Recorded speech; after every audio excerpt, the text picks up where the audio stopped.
अस्सलामुअलैकुम गाइस, मेरा नाम है तलहा जहांगीर और नेक्स्ट वीडियो में आपको खुश आमदीद। आज का टॉपिक है जी हमारे पास क्वाड्रेटिक इक्वेशंस और क्लास 10th है। हमारे पास चैप्टर 1 है, एक्सरसाइज 1.1 है।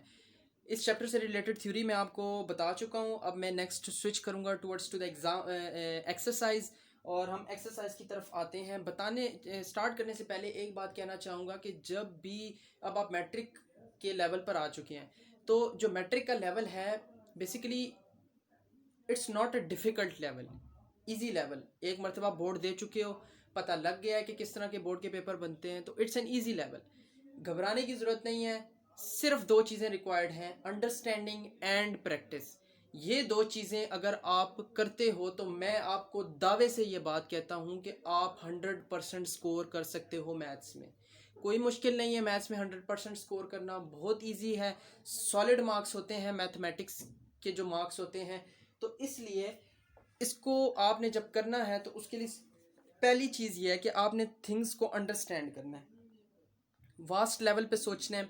और सेकंड थिंग ये है कि आप लोगों ने इसकी प्रैक्टिस करनी है, क्योंकि मैक्सिमम इसमें अलजेब्रा है। बच्चे प्लस माइनस की मिस्टेक करते हैं और पूरे सवाल का बेड़ा गर्क करके रख देते हैं। इसलिए आप लोगों को इसको बड़े आराम से, तहम्मुल से, जो चीज़ तहम्मुल और आराम से होती है वो हमेशा अच्छे तरीके से एंड अप होती है। तो इसलिए तहम्मुल से, आराम से प्रैक्टिस करनी है। मैथ्स एक ऐसा वाहिद सब्जेक्ट है जो सबसे ज़्यादा मज़े का सब्जेक्ट है, क्योंकि इसमें आपको कुछ याद नहीं करना होता। इसमें सिर्फ आपको कॉन्सेप्ट्स डेवलप आपको अपने कॉन्सेप्ट्स को डेवलप करना होता है। आपको कुछ मैथ्स के रूल जहन में रखने होते हैं। उसकी अगर आपको मैथ्स के रूल जहन में आपके बैठ जाएं तो आप पूरी मैथ्स को इजीली सॉल्व कर सकते हो। सो मैं स्टार्ट करूँगा एक्सरसाइज 1.1 से। बताने से पहले क्वेश्चन कराने से पहले बता दूं कि ये मैं फेडरल बोर्ड से अप्रूव हुई है बुक। मैं तमाम जो फर्स्ट ईयर, सेकंड ईयर को और नाइन्थ को मैं जो पढ़ा रहा हूँ वो भी फेडरल बुक की जो है वो से जो है बोर्ड से अप्रूव हुई है, फेडरल बुक है।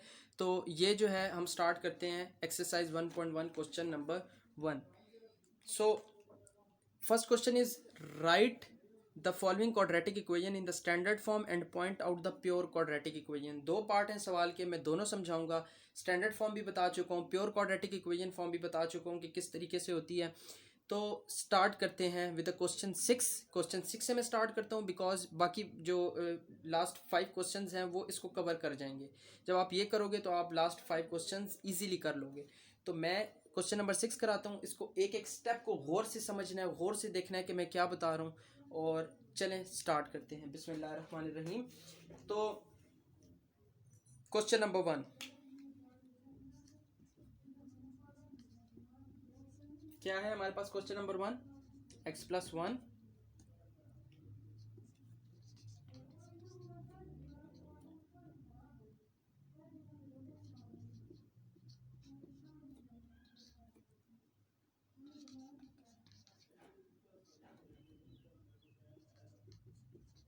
चलें जी, बिस्मिल्लाह करते हैं।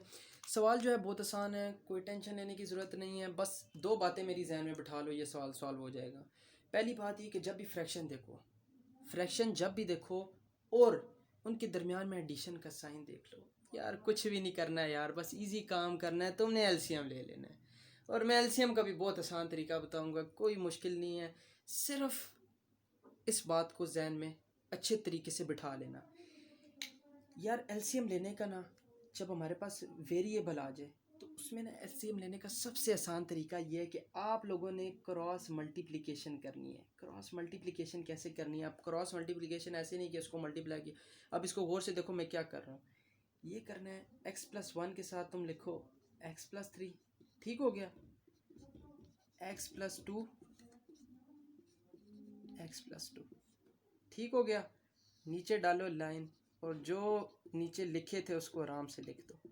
सबसे आसान तरीका है एलसीएम लेने का, कोई सोचने की ज़रूरत नहीं है यार। बस डायरेक्ट जो है तुम्हें ये चीज़ जहन में होनी चाहिए, जब भी इस तरह का सवाल आ जाए तो ये चीज़ करनी है। आगे क्या है? 25/12 नाइन्थ में करके आए हुए हो। अगर नाइन्थ में ये चीज़ नहीं पता थी तो अभी 10th में मैंने बता दिया। बहुत आसान तरीका है, इसी तरीके से चलना है। अच्छा, अब एलसीएम ले लिया हम लोगों ने। अब मल्टीप्लिकेशन आ गई। मल्टीप्लिकेशन भी 9th में करके आए हुए हो, लेकिन फिर भी मैं जो है वो आप लोगों को बता देता हूँ किस तरीके से करनी है। अगर कुछ भूला हुआ है तो यार टेंशन लेने की ज़रूरत नहीं, अगर भूल जाता है तो कोई मसला नहीं। हर बच्चे को ये चीज़ें भूलती हैं, एक दफ़ा, दो दफ़ा, तीन दफ़ा, चार दफ़ा, 5 दफ़ा करते हो तब भी भूल जाती हैं। तो मैथ्स ऐसी चीज़ है कि आपने इसको प्रैक्टिस करते रहना है। जब प्रैक्टिस करते रहोगे तो कॉन्सेप्ट्स इतने पक्के जहन में बैठ जाएंगे कि आप बुढ़ापे में भी चले जाओगे तो आपको चीज़ें नहीं भूलेंगी। ठीक हो गया।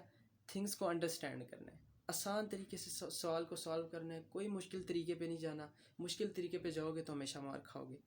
तो स्टार्ट करते हैं इसकी मल्टीप्लिकेशन। इसकी बहुत आसान मल्टीप्लिकेशन है। पहले इसको इससे मल्टीप्लाई, इससे मल्टीप्लाई कर लेते हैं जी हम। पहले पहले तो यही काम करते हैं, कोई और काम नहीं करते। ये हो गया। सेकंड काम है इसको इससे मल्टीप्लाई, फिर इसको इससे मल्टीप्लाई। बहुत आसान तरीका है। एक्स प्लस 3, ये हो गया। क्या बन गया ये जी? X square plus 4x plus 3 बन गया। यानी इसकी जगह हम ये लिख सकते हैं। इसी तरह एक्स प्लस 2, एक्स प्लस 2, यार ये तो बहुत ही आसान है। इसका ये है कि जब आपके पास ये मैथ्स का रूल है, ये जहन में रख लो, ये पॉइंट इंपॉर्टेंट है, आगे हर जगह पे काम आएगा। When two bases are same, जब दो थिंग्स मल्टीप्लाई हो रही हैं और उनकी बेस सेम है, बेस बेसिकली इस चीज़ को कहते हैं, दिस इज़ द बेस। ठीक है। When two bases are same, power इसकी क्या है? 1 है, इसकी भी 1 है। ठीक है। Power must be added. Must be added का मतलब है लाजमी ऐड करो। लाजमी ऐड करने का मतलब ये है कि ये एक दफ़ा लिख लो तो 1 + 1, ये क्या हो जाएगा जी? x + 2 का होल स्क्वायर। आसान तरीका था, मैथ्स का रूल भी समझ आ गया जी, सवाल भी सॉल्व हो गया लॉजिक के साथ। अच्छा, अब ये है, ये तो आप लोग 9th में पढ़ के आए हो, a + b का होल स्क्वायर का फॉर्मूला है। तो बस सीधा सीधा फार्मूला डालो, a का स्क्वायर प्लस b का square plus 2 into a into B. बस यार फार्मूला डाल गया, हमारे पास आ गया x square plus 4 plus 4x। ये आ गया हमारा सेकंड आंसर। इसका आंसर ये हो गया, इसका आंसर ये हो गया। अच्छा, पहले हम लिख लेते हैं इनके आंसर्स। फिर ये आ जाएगा x square plus 4x plus 4 divided by, अब हम लोगों ने इनको भी मल्टीप्लाई करना है। इसको हम साफ़ कर देते हैं, कोई मसला नहीं। इसको हमने साफ़ कर दिया, रेस कर दिया। ये आ गया हमारे पास x + 2 x + 3।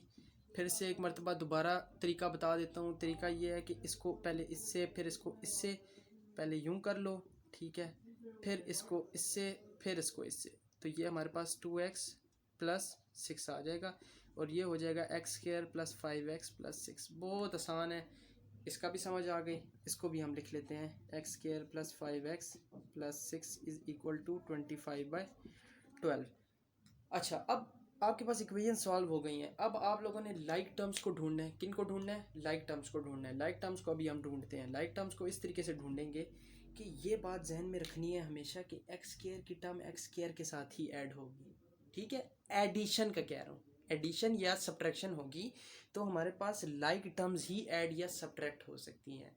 वाइल मल्टीप्लिकेशन या डिवीजन के केस में ये चीज़ नहीं है। मल्टीप्लिकेशन में लाइक अनलाइक दोनों आपस में मल्टीप्लाई हो सकती हैं। अच्छा, पहले वो भी आपको आगे जब चीज़ आएगी तो मैं बता दूंगा। ये देखो, ये x² यानी कि पावर सेम है, ये ऐड हो सकते हैं। इनको हम ऐड करते हैं, ये हमारे पास क्या बन जाएगा? ये हमारे पास बन जाएगा 2x²। ठीक हो गया जी। अच्छा, अब ये 4 है, ये भी 4x है, x है। अब x की टर्म को हम ऐड करते हैं, ये ++4, ये हो जाएगा 8x। ठीक हो गया। अच्छा, अब हम लोग कांस्टेंट टर्म्स देख लेते हैं। ये 3 है, ये 4 है, ये हो जाएगा जी 7। ये डिवाइडेड बाय, ये हमारे पास आ जाएगा जी x² + 5x + 6 = 25/12। ठीक हो गया। बहुत आसान हो गया सवाल। अब तो इतनी बड़ी इक्वेशन इतनी छोटी हो गई है, अब तो टेंशन थोड़ी बहुत ख़त्म होना शुरू हो गई है। अच्छा, चलो अब आगे नेक्स्ट मूव करते हैं। अब यार देखो, =2 है, बीच में साइन है। अब तुम लोग परेशान हो गए यार, अब क्या करना है? अब उससे भी ज़्यादा आसान काम है। आसान काम ये है कि आपने सीधी क्रॉस मल्टीप्लिकेशन कर देनी है। क्या कर देनी है? क्रॉस मल्टीप्लिकेशन कर देनी है। इसको इससे मल्टीप्लाई करो, इसको इससे मल्टीप्लाई। लेकिन यहाँ पे हम लोग एलसीएम नहीं ले रहे, ये बात ध्यान में रखनी है, हम क्रॉस मल्टीप्लिकेशन कर रहे हैं। यहाँ पे जो हम लोगों ने क्रॉस मल्टीप्लिकेशन की थी उस पर हम लोगों ने ये नीचे जो चीज़ें थी ये लिखी थी, लेकिन इसके लिए हम ये नीचे चीज़ें नहीं लिखेंगे। क्यों नहीं लिखेंगे? क्योंकि इक्वल टू का साइन है, नॉट प्लस या माइनस का साइन नहीं है। तो इसके लिए हम क्या करेंगे, इसके लिए हम ये करेंगे 12 into 2x² plus 8x plus 7, देख लो 12 को हमने से मल्टीप्लाई कर लिया, plus 25 into x² plus 5x plus 6, ये हो गया। अच्छा, अब बहुत आसान है आगे काम, कोई मुश्किल काम नहीं है, बस क्या करना है, 12 टू ज़ार क्या है 24x²। अब मैंने आपको एक बात बताई थी कि जो एडिशन और सब्ट्रैक्शन की केस में हमारे पास जो है वो लाइक टर्म्स ऐड होती हैं, यानी पावर सेम होनी चाहिए। अब देखो आप यहाँ पे इसके साथ x² नहीं है, लेकिन हमने फिर भी मल्टीप्लाई कर दिया। तो ये बात ध्यान में रखना, मल्टीप्लिकेशन या एडिशन डिवीजन के केस में लाइक टर्म्स का कोई कॉन्सेप्ट नहीं है, पावर का कोई कॉन्सेप्ट नहीं है, ठीक है। उसमें आप जो चीज़ जिससे मल्टीप्लाई हो रही है उसको आपने उससे करना ही करना है। ये हो गई इससे 12 8 ज़ार हमारे पास क्या होता है, 12 8 ज़ार हमारे पास होता है, यार कैलकुलेटर की भी ज़रूरत नहीं है, कैलकुलेटर जितना यूज़ करोगे उससे बंदे का माइंड जो है वो उस तरह चलता नहीं है। ये है कि अपने दिमाग अब साइड पे रफ वर्क जितना करोगे इससे आपका माइंड तेज़ होगा, आप लोगों को कैलकुलेटर की ज़रूरत नहीं पड़ेगी, बगैर कैलकुलेटर के काम कर लोगे यार, ये तो इससे भी ज़्यादा अच्छा काम है। अच्छा, इक्वल टू ज़ीरो तो डालना भूल ही गए थे। अच्छा, फिर क्या होगा, फिर ये होगा कि हमारे पास, सॉरी यहाँ पे इक्वल टू का साइन नहीं डालना था, यहाँ पे डालना था इक्वल टू का साइन, रियली सॉरी। अच्छा, ये हो गया। फिर नेक्स्ट हम लोगों ने क्या करना है, नेक्स्ट हम लोगों ने ये करना है कि जो हमारे पास ये इससे सॉल्व हो गया, अब हम 12 को 7 से मल्टीप्लाई करते हैं, 7 टू ज़ार क्या है 14, 7 ज़ार 7 8 84 हो गया, प्लस ये 84 आ गया, इज इक्वल टू यहाँ पे ये 25x² हो गया। 25 को 5 से मल्टीप्लाई करके चेक करते हैं जी, 25 5 क्या है 5 5 ज़ार 25 है, 5 2 ज़ार 10 12 125 हो गया, 125x हो गया, ठीक हो गया। प्लस अब 6 से मल्टीप्लाई करके चेक कर लेते हैं, 6 से मल्टीप्लाई करते हैं जी, 25 6 6 5 ज़ार 30, 6 2 ज़ार 12, 6 2 ज़ार 12, 13 14 15 150 आ गया, ठीक हो गया जी, 150 आ गया आंसर, ये आ जाएगा 150, ठीक हो गया।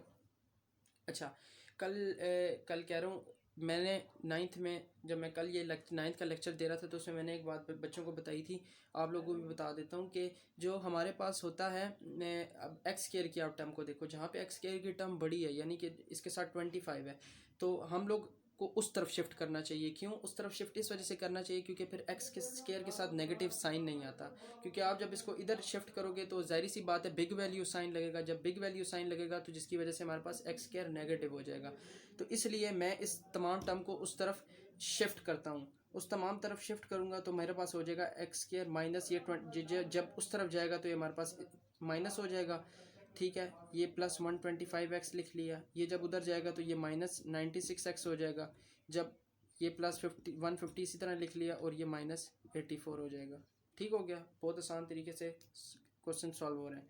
अब देखो आप यार, यहाँ पे ये क्या हो गया, x² हो गया, इसको जब हमने माइनस किया 125 माइनस 96 करो क्या होता है 125 माइनस 96, जब हम करेंगे तो हमारे पास आ जाएगा कि जी, पहले तो हम लोगों को इधर देना पड़ेगा कैरी 12, 12 से ये 11 हो जाएगा, ये 15 हो जाएगा, 15 माइनस 6 क्या हो जाएगा 9 हो जाएगा, 11 माइनस 9 क्या हो जाएगा 20, तो ये हमारे पास हो जाएगा। अब आप देखो इसमें से बिग वैल्यू कौन सी है, 125 है, तो इसका साइन लगेगा और वो क्या हो जाएगा 29x हो जाएगा, ठीक हो गया।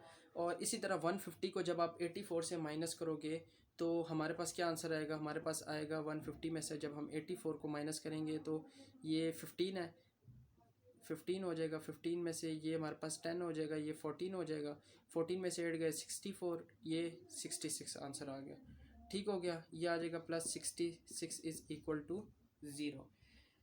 अब आपके पास ये जो है ये हमारे पास क्या है, this is the standard form, क्या है ये हमारे पास स्टैंडर्ड फॉर्म।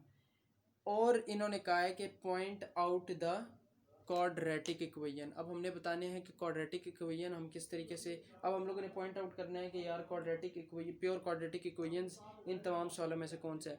तो प्योर क्वाड्रेटिक इक्वेशंस के लिए मैंने आपको एक बात बताई थी कि उसके लिए जो ये चीज़ होती है, ये वाला एक्स, ये हमारे पास जो बी एक्स होता है जो मैं आपको पहले बता के आया हूँ, ये हमारे पास समझ लें ये बी है, ये एक्स है।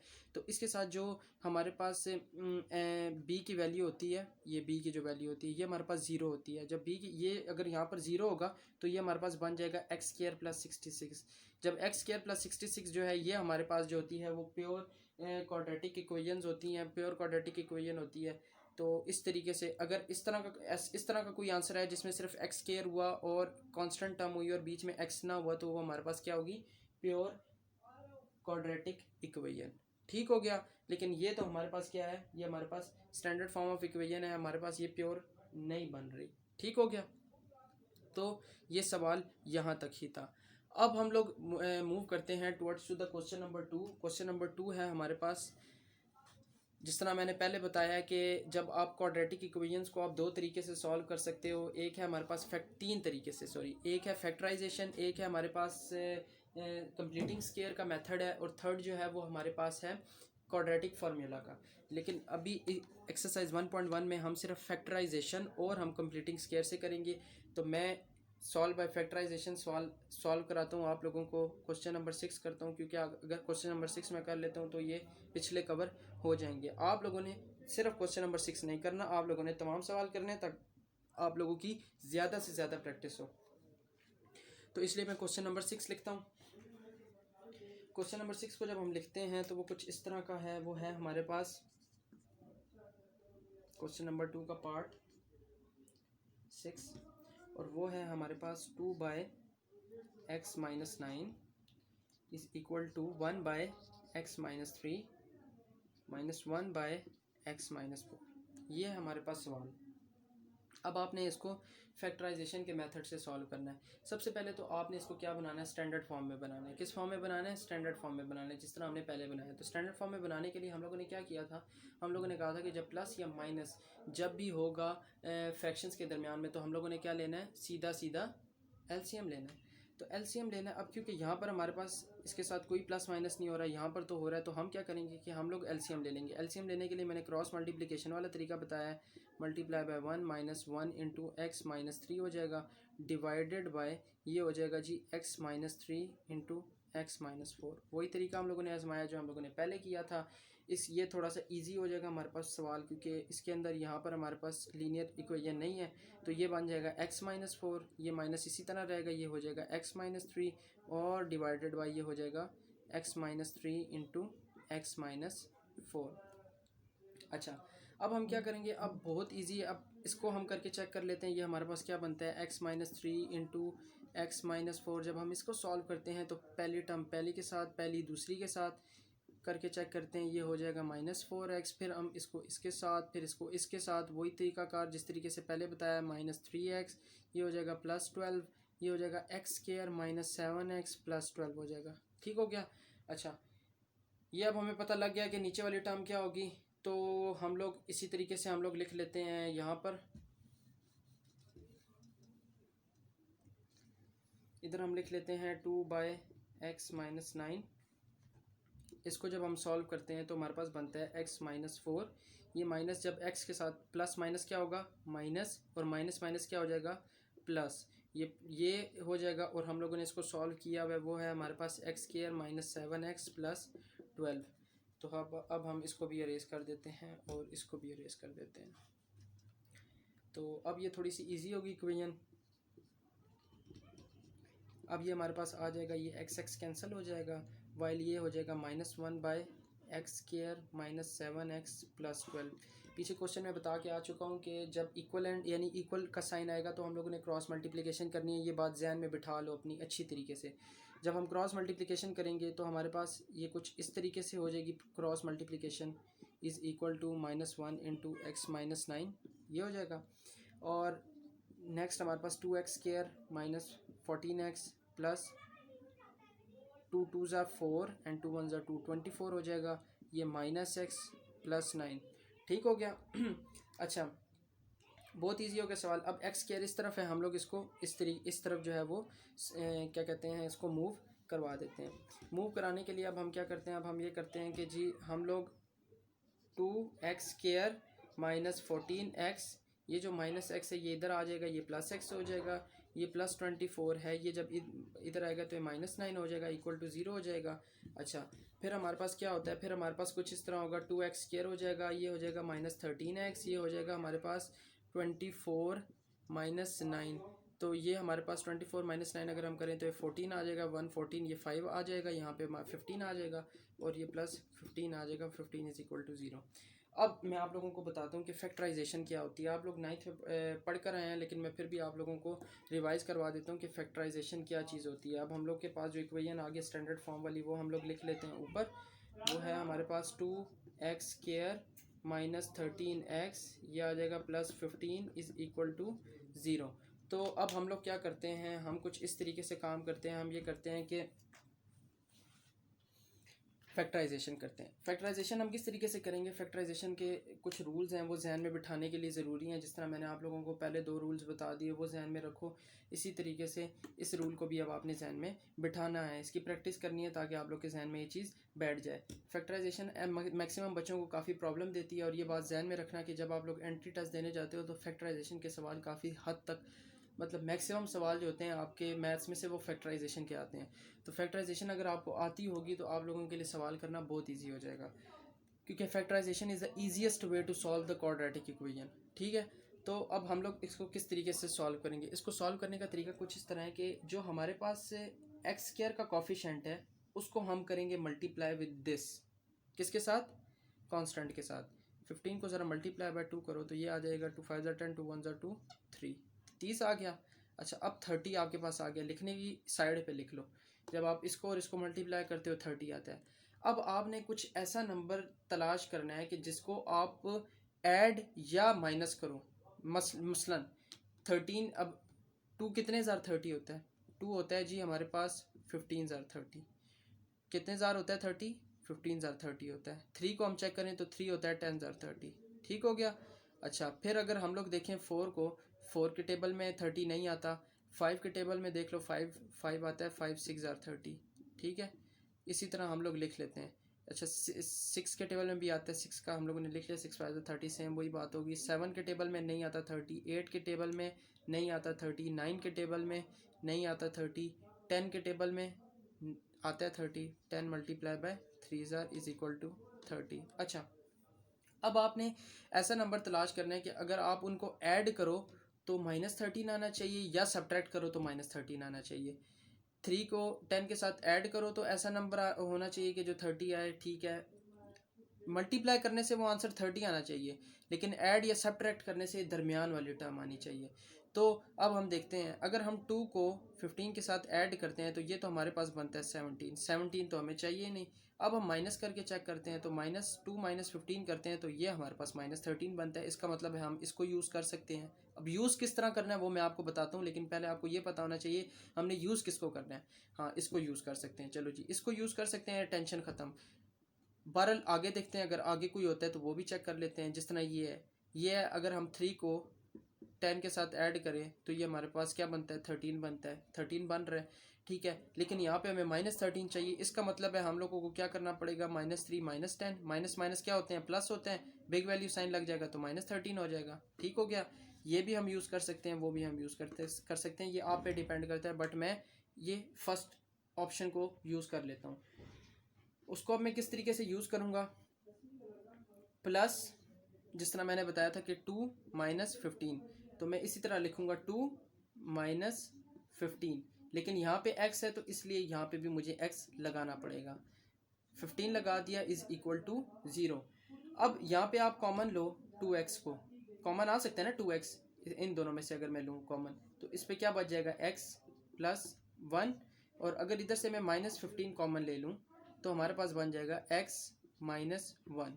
अब एक मसला आ रहा है, एक मसला ये आ रहा है कि जो हमारे पास सवाल है उसमें जो ये +15 जो है वो आ रहा है, तो जिसकी वजह से हमारे पास ये x - 1 आ रहा है और x + 1 आ रहा है। ये दोनों चीज़ें सेम होनी चाहिए। इसका मतलब है कि हम इसको नहीं यूज़ कर सकते, इसको नहीं यूज़ कर सकते, यानी 2 और 15 को हम यूज़ नहीं कर सकते। अब हम 3 और 10 को यूज़ करके चेक करते हैं, 3 - 10। तो इसके लिए हमें क्या होगा, इसके लिए हमें -3 -10, इसी तरह x लगा दिया, +15 उसी तरह लिख दिया, इक्वल टू 0 कर दिया। ठीक हो गया। अच्छा, अब हम क्या करते हैं, अब हम इसमें से क्या कॉमन ले सकते हैं, इसमें से सिर्फ हम x कॉमन ले सकते हैं। x कॉमन लेंगे तो ये बन जाएगा 2x माइनस 3। अच्छा, इसमें से अब हम क्या ले सकते हैं, इसमें से हम ले सकते हैं 5 को कॉमन ले सकते हैं, ठीक है। तो -5 को अगर हम कॉमन लेते हैं तो हमारे पास आता है 2x माइनस, यहाँ से हम लोगों ने कॉमन लिया तो यहाँ पे माइनस आ जाएगा, माइनस और यहाँ पर आ जाएगा 3 इज इक्वल टू 0। ठीक हो गया, क्या आ गया, ये आ गया। अब मैंने आप लोगों को एक बात बताई थी कि ये दो जो, जब कॉमन लेने के बाद ये दो टर्म सेम होनी चाहिए, ये दो टर्म सेम है, टेंशन ख़त्म हो गई। अब हम लोग क्या करेंगे, एक मर्तबा इसको लिख लेंगे, यानी कि इसको हम लोग लिख लेंगे, और ये जो ये टर्म है इसको इस तरीके से लिख लेंगे। क्यों, क्योंकि हम लोगों ने 2x माइनस 3 भी कॉमन ले लिया। जब हम 2x माइनस 3 कॉमन ले लेंगे तो x माइनस 5 वैसे ही बच जाएगा इज इक्वल टू 0। अब आप लोगों ने x की वैल्यूज़ फाइंड करनी है, तो x की वैल्यूज़ फाइंड करने के लिए आप क्या करेंगे, पहले 2x minus 3 is equal to 0 put करेंगे, फिर x minus 5 is equal to 0 put करेंगे। ठीक हो गया, फिर हमारे पास क्या आ जाएगा, 2x इज इक्वल टू 3 आ जाएगा और x इज इक्वल टू 3/2 आ जाएगा, वाइल इधर ही हमारे पास x इज इक्वल टू 5 आ जाएगा, x जब उस तरफ जाएगा। तो ये हमारे पास x की वैल्यूज़ आ गई हैं। इस तरीके से हम लोग करते हैं, क्या करते हैं, इस तरीके से हम लोग फैक्टराइजेशन करते हैं। ईजीएस्ट वे है एक सवाल को सॉल्व करने का। आई होप कि आप लोगों को ये बात समझ आ गई होगी, और अगर नहीं समझ आ रही तो आप लोग मुझे कमेंट में लाजमी बताएं कि यार हमें यहाँ से ये पॉइंट समझ नहीं आया। मैं आपको बाकायदा एक वीडियो बना कर दे दूँगा। हमारा फेसबुक पेज भी है और फेसबुक ग्रुप भी, आप उसमें अपने क्वेश्चंस जो है वो मुझसे पूछ सकते हैं। मैं आपको बाकायदा उस पर एक वीडियो आप लोग को बना के सेंड कर दिया करूँगा। बस आप लोगों ने पढ़ना है, मेरा काम है पढ़ाना। मैं आप लोगों को अपनी तरफ से जितना हो सका पढ़ाऊँगा अच्छे तरीके से, लेकिन आप लोगों का काम है पढ़ना। अब मैंने आप लोगों को फैक्टराइजेशन का तरीकाकार बता दिया। अब मैं आप लोगों को बता दूं कि कंप्लीटिंग स्क्वायर से किस तरीके से क्वेश्चन को सॉल्व करते हैं। अब इसके अंदर